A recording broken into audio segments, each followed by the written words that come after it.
अल्हम्दुलिल्लाह वस्सलातु वस्सलामु अला रसूलिल्लाह अम्मा बअद। क़ाल नबी सल्लल्लाहु अलैहि वसल्लम इन्न फिल जन्नति बाबन युक़ालु लहु अर्रय्यान यदख़ुलु मिन्हु अस्साइमून यौमल क़ियामह, मुत्तफ़क़ुन अलैह। रोज़ेदार अपने को हल्के में ना लें। अल्लाह रब्बुल आलमीन ने कभी फरमाया कि रोज़ेदार की मुँह की बू मिस्क खुशबू से ज़्यादा पसंदीदा है,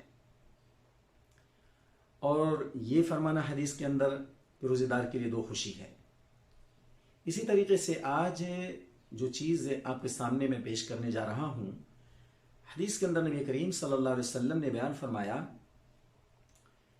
कि जन्नत के अंदर एक ऐसा गेट है जो सिर्फ और सिर्फ रोज़ेदारों के लिए है। क़यामत के दिन उस गेट से सिर्फ रोज़ेदार दाखिल होंगे। गोया रोज़ेदारों के लिए अल्लाह रब्बुल आलमीन ने वीआईपी गेट तैयार करके रखा है।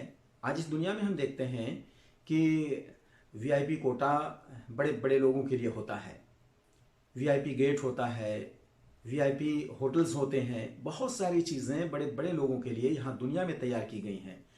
अल्लाह रब्बुल आलमीन ने अपने उन बंदों के लिए जो उसकी रज़ा की खातिर, तक़वा की खातिर वो एक महीने भूख और प्यास से गुजार रहे हैं, अल्लाह रब्बुल आलमीन ने उन्हें वीआईपी लोगों में शामिल करते हुए बाबुर रैयान खास कर दिया कि इस गेट से सिर्फ और सिर्फ रोज़ेदार दाखिल होंगे, कोई दूसरा दाखिल नहीं हो सकता है।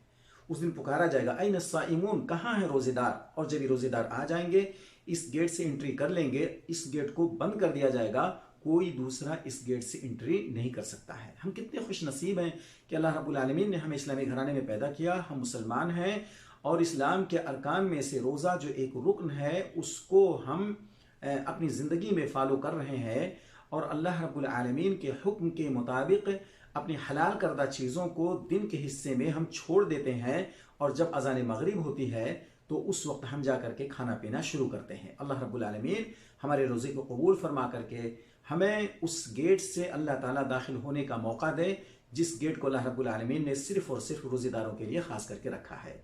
वाखिरु दावाना अनिल हम्दुलिल्लाहि रब्बिल आलमीन।